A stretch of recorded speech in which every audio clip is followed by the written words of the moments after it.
오늘 디도서 제3장 5절의 말씀의 제목은 중생 거듭남입니다.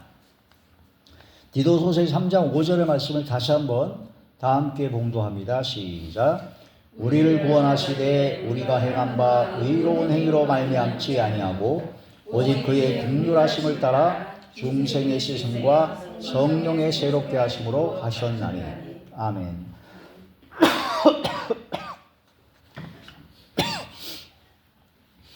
이제 중생은 다시 태어나는 것을 말합니다. 거듭남을 뜻하죠. 하나님의 나라 천국에 들어가는 진짜 구원받은 하나님의 자녀는 중생을 해야 됩니다. 거듭나야 합니다. 거듭나지 아니하면 하나님 나라에 못 들어갑니다. 그래서 구원의 조건, 구원에 반드시 이루어질 조건은 중생해야 된다. 다시 태어나야 된다라는 그런 뜻이죠. 이 중생 거듭남은 그냥 변화를 받는 것 정도의 수준이 아닙니다. 내 속에 있는 모든 건 다 죽고 성령으로 완전히 다시 태어난다는 뜻이에요. 다시 태어난다는 것이 되기 때문에 거듭남의 역사가 일어나야 되죠. 이 본문의 말씀을 중생 거듭남은 이제 헬라어 아나겐나오라는 뜻이고 죽었던 사람이 다시 태어나는 것을 말하고 위로부터 하나님께로부터는 전적인 성령의 새롭게 하심을 바로 중생이라고 합니다. 사람이 저 사람은 새롭게 됐어. 아니 새 사람이 됐어. 인간적인 방법이라 인간적인 시선에서 보는 것이 아니라 하나님으로부터 오는 새롭게 하심. 그건 오직 성령의 역사로 말미암아 이루어진 새롭게 거듭나는 역사가 나타나야 된다는 거죠. 어떤 사람은 개과천선을 했다. 그래가지고 인간의 방법이나 인간의 의지나 그런 걸로 해서 약간 변화받았다. 그 수준이 아닙니다.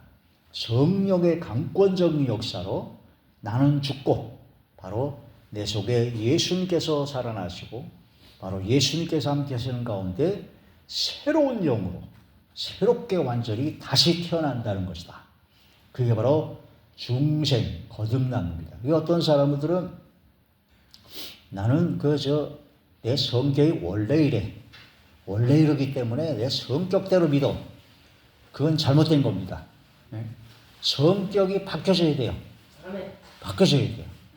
따라서 나는 죽고 예수님께서 내 속에 살고 성령의 역사로 이루어진 중생 거듭남은 완전히 바뀌어지는 겁니다. 완전히. 이전에 행하던 그런 모든 썩어져가는 구습을 쫓던 옛사람, 죄악의 몸, 죄의 몸이 예수 그리스도의 십자가에 하나님의 말씀에 성령의 검에 의해서 바로 죽고 바로 성령의 새롭게 하심으로 다시 태어나는 그런 역사가 바로 중생 거듭남의 역사입니다. 그래서 옛날에 이기풍 목사님이라고 계셨어요. 제주도에 최초로 선교를 하신 목사님인데 이기풍 목사님이 충북인가요? 그쪽에 아주 유명한 깡패였습니다. 깡패여가지고 얼마나 포악하고 그러는지 사람 두들겨 패고 그래가지고 결국은 거기 선교사로 온 외국인 선교사들로 돌 던져가지고 이마를 깨트리는, 그리고 얼마나 포악했는지 술 먹고 교회를 불질러버린 아주 무지막지한 흉악무도한 사람이었는데 이 사람이 뒤집어졌습니다. 중생했습니다. 거듭남의 역사가 나타나가지고 완전히 새로운 사람으로 바뀌었어요. 그래서 신학을 하게 되고 목사님이 되셔가지고 그 당시에 제일 어려운 지역인 제주도, 원래 해안가가 우상숭배가 굉장히 많습니다. 제주도는 특별히 우상숭배가 많아가지고 그쪽에 처녀를 1년에 한 번씩 산채로 갖다 바치는, 용에게 바친다 이상한, 나중에 알고 구렁이었어요. 그 목사님이 그걸 딱 숨어들어가지고 산채로 잡아먹히는 그 처녀를 구하고 그 구렁이를 죽였죠.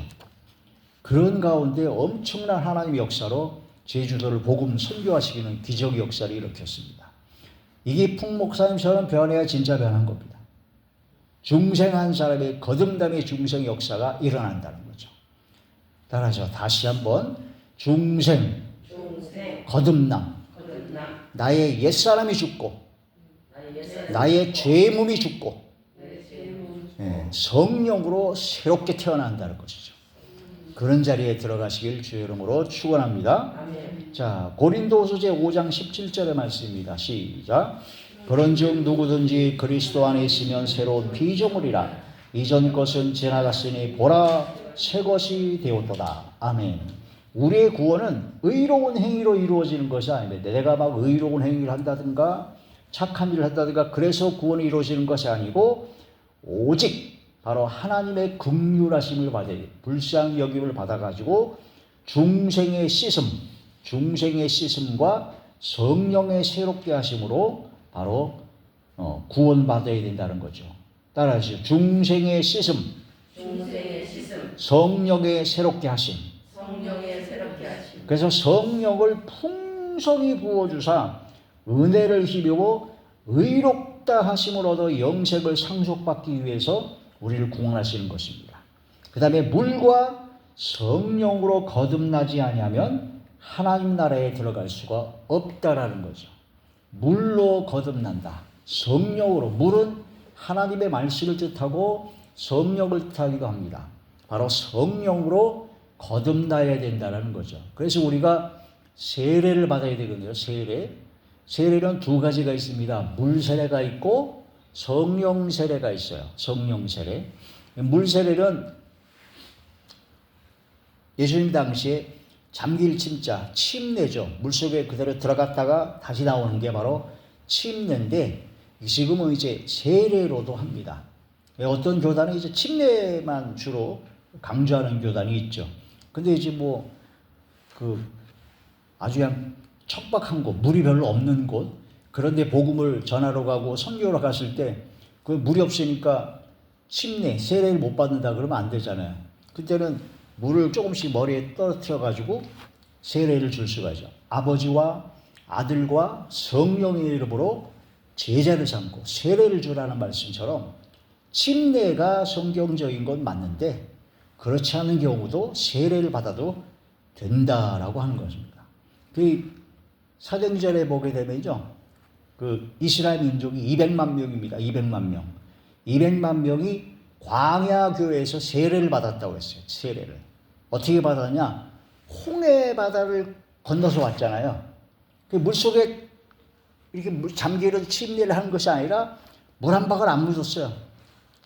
홍해 바다를 가르는 거기를 지나왔을 때 그것으로 이미 너희는 세례, 침례를 받은 것이다. 그런 말씀으로 사도행전에 그렇게 나옵니다. 모세가 홍해 바다를 갈라왔을 때 그게 바로 세례다라고 하신 거죠. 그런 말씀과 여러 가지 말씀에 근거를 해서 꼭 물속에 들어갔다 나가야지 침례다. 그것만 너무 주장하면 좀 아니죠. 교단마다 그런 걸 주장할 수는 있는데 세례도 역시 가장 중요한 것은 그런 의식이 중요한 것이 아니라 내가 들어갔다가 나온다는 거는요. 들어갔다는 것은 나의 죄의 몸, 옛사람이 죽었다라는 뜻입니다. 그 다음에 다시 태어난다. 새롭게 태어난다. 나는 중생했다. 거듭났다는 그런 뜻이라는 거죠. 그렇죠? 그런데 그런 의식, 세례나 침례를 100번을 해도 진짜 중생하고 거듭나지 않으면 아무짝에도 소용없습니다.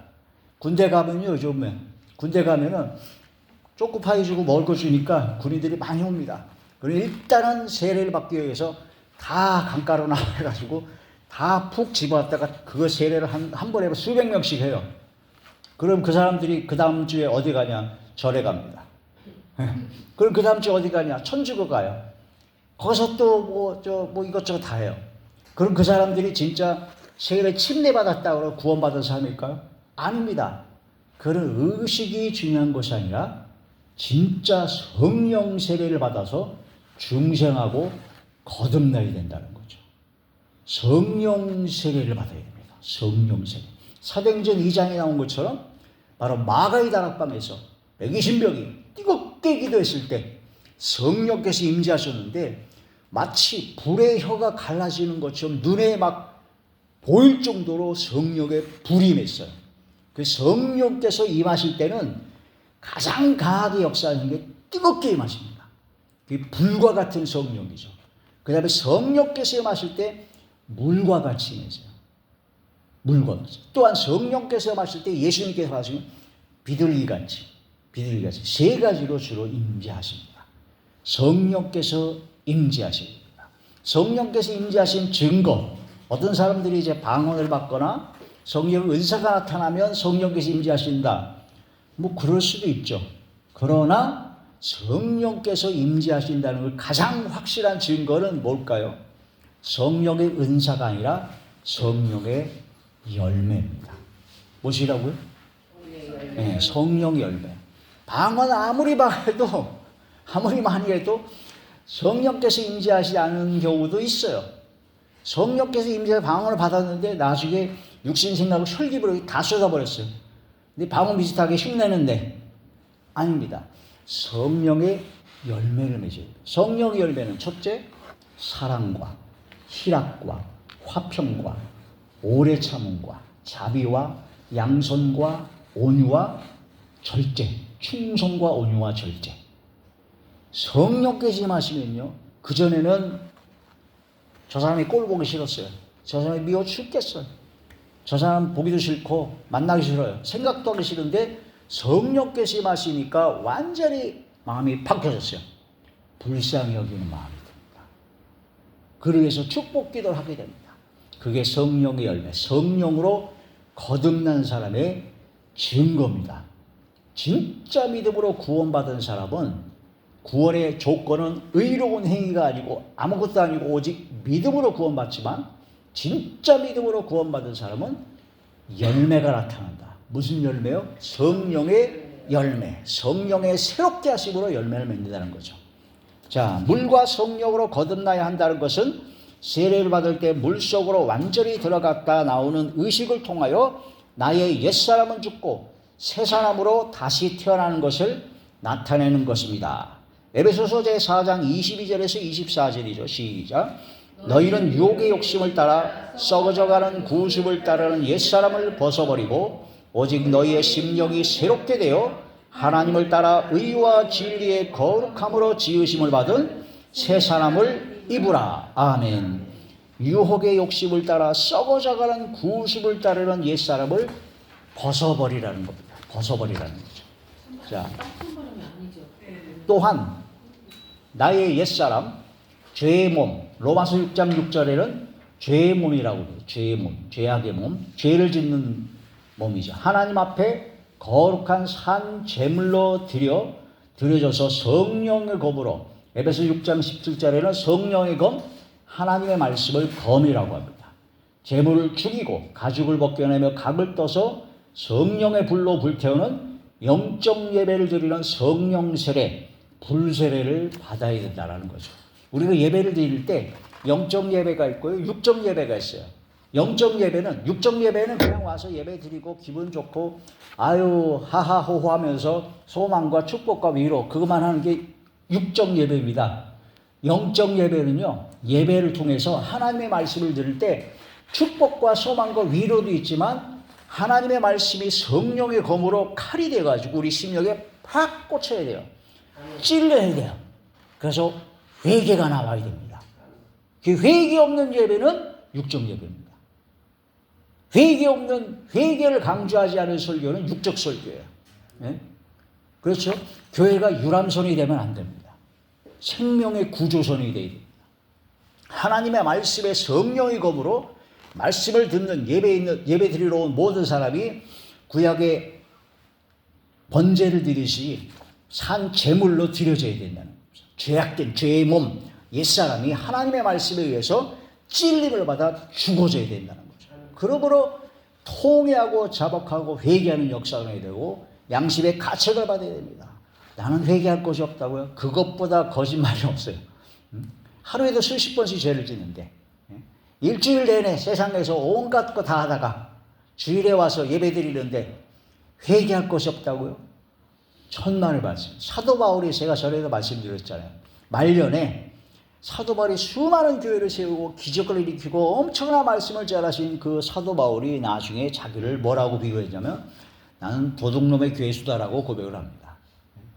그러면서 내가 나를 쳐서 복종한다. 내가 나를 쳐서 복종하여 날마다 나는 죽노라. 따라서 나는 날마다 죽노라. 사도 바울이 날마다 죽는다고 그랬어요.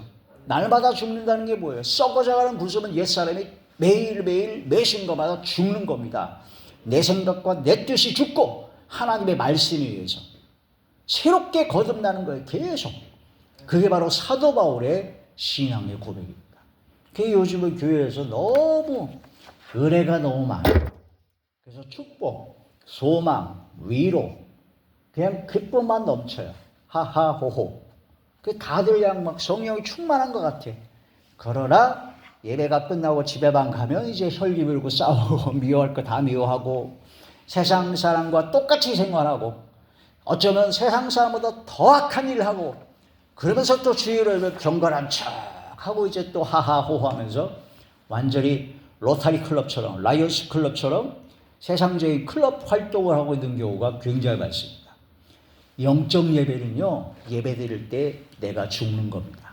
하나님의 말씀이 찔려야 돼요. 주의종이 하는 하나님의 말씀이 다 내게 하는 말씀이구나 라고 생각이 들고 은혜가 돼야 돼요. 아, 주님의 음성이구나. 그래서 내 속에 있는 짐승 같은 생각, 그런 것이 죽어야 된다는 거예요. 영적 예배를 드려야 된다는 겁니다. 로마서 제12장 1절 시작. 그러므로 형제들아 내가 하나님의 모든 자비하심으로 너희를 권하노니 너희 몸을 하나님이 기뻐하시는 거룩한 산 제물로 드리라. 이는 너희가 드릴 영적 예배이라. 아멘. 세례는 예수님의 죽으심과 합한 겁니다. 예수님이 죽으신 것처럼 나도 죽는 것입니다. 자, 로마서 제6장 3절에서 4절이죠. 시작. 무릇 그리스도 예수와 합하여 세례를 받은 우리는 그의 죽으심과 합하여 세례를 받은 줄을 알지 못하느냐. 그러므로 우리가 그의 죽으심과 합하여 세례를 받음으로 그와 함께 장사되었나니 이는 아버지의 영광으로 말미암아 그리스도를 죽은 자 가운데서 살리심과 같이 우리로 또한 새 생명 가운데 행하게 하려 함이라. 옛날에 초대교회, 우리나라 초창기 기독교인들은요, 세례교인이다 그러면 사람들이 알아줬습니다. 안 믿는 사람은 다 알아줬어요. 저 사람은 세례 받았대. 이 말씀대로 진짜 세례 받은 겁니다. 성령께서 인자하시면 성령세도 같이 받은 거예요. 바로 예수님과 함께 나는 장사되었다는 그런 뜻이에요. 물에 잠겨 죽은 거니까. 십자가에 못 박아 죽은 겁니다. 그러고 나서 나는 여기서 보면 우리로 또한 새 생명 가운데 행하게 하려니라. 행함의 열매, 성령 열매가 따라가야 된다는 거죠. 그래서 초대교회라든가 우리 기독교, 우리나라 한국의 초창기 기독교인들은 세례교인이다 그러면 알아줬어요. 근데 지금은 세례교인이 아니라 집사, 권사, 장로가 돼도 목사가 돼도 사람들이 아유 싫어하는 경우가 많죠. 덕이 되지 않고 본이 되지 않아서 빛과 소금의 역할을 감당하지 못해서 그렇다는 거죠. 세례, 예수님의 죽으심과 합한 것이다. 그리스도와 함께 장사된 것이다. 따라서 나는 죽었습니다. 말씀으로, 성령으로 새롭게 거듭났습니다. 할렐루야. 나는 날마다 죽습니다. 그 얘기는 뭐냐면 나는 날마다 새롭게 다시 태어난다는 것이죠. 할렐루야. 그런 사람이 구원받은 사람입니다. 자, 세례로 그리스도와 함께 장사되고 믿음으로 말미암아 함께 일으키심을 받았습니다. 로마서 골로새서 2장 12절이죠. 죄로부터 더러워진 마음이 물로 씻겨내는 것처럼 성령께서 씻어주시는 것을 중생 거듭남이라고 합니다. 자, 에스겔서 36장 25절에서 27절이죠. 시작. 맑은 물을 너희에게 뿌려서 너희로 정결하게 하되 곧 너희 모든 더러운 것에서와 모든 우상 숭배에서 너희를 정결하게 할 것이며 또 새 영을 너희 속에 두고 새 마음을 너희에게 주되 너희 육신에서 굳은 마음을 제거하고 부드러운 마음을 줄 것이며 또 내 영을 너희 속에 두어 너희로 내 율례를 행하게 하리니 너희가 내 규례를 지켜 행할지라. 아멘. 하나님의 말씀을 전할 때 그 말씀이 첫째는 물로 역사합니다. 물로 씻어내야 되는 거예요. 물로. 하나님의 말씀을 듣고 이것이 잘못됐구나. 이것이 안 좋은 거구나. 아, 내가 이건 잘못했기 때문에 회개하는 마음이 생기는 거예요. 그 다음에 이 말씀으로 깨닫고 회심을 했어요. 마음이 바뀌었어요. 근데 고칠 깨가 안 돼요. 회개는요, 돌이킬 회자에다가 고칠 깨답니다. 마음과 생각을 돌이키고 회심, 그 다음에 말과 행동을 고쳐나가는 거죠. 회심까지는 많은 사람이 해요. 교회 와서 말씀을 듣고 아 그렇구나, 내가 뭐 잘못했구나, 아 그러지 말아야지, 그런 마음이 항상 들잖아요. 그게 물로 씻어내는 거예요. 그 다음에 성령 세례를 받으면 뭐 어떻게 된다고요? 하나님의 말씀에 성령이 불과 같이 임하기 때문에 이 말씀대로 말과 행동이 고쳐집니다. 바꿔져요. 그게 바로 예배입니다. 그 교회에서 예배 드릴 때 영적 예배를 드려야 교회 밖에 나가서 빛과 소금 역할로 마음과 말과 행동이 바꿔지는 역사가 일어나는 거죠. 그게 세상과 구별된 사람이 된다는 거죠. 그게 중생한 것이요 거듭난 것이다라는 것입니다. 이 바로 이래서 내 규례를 행할 수 있게 된다. 행함의 열매를 맺게 된다는 것이죠. 성령의 충만함을 받아 죄의 몸 옛사람이 죽고 그리스도 안에 새로운 피조물로 중생 거듭남으로 구원의 은혜를 받고 그 다음에 누리고 승리하는 모두가 되기를 축복합니다. 할렐루야.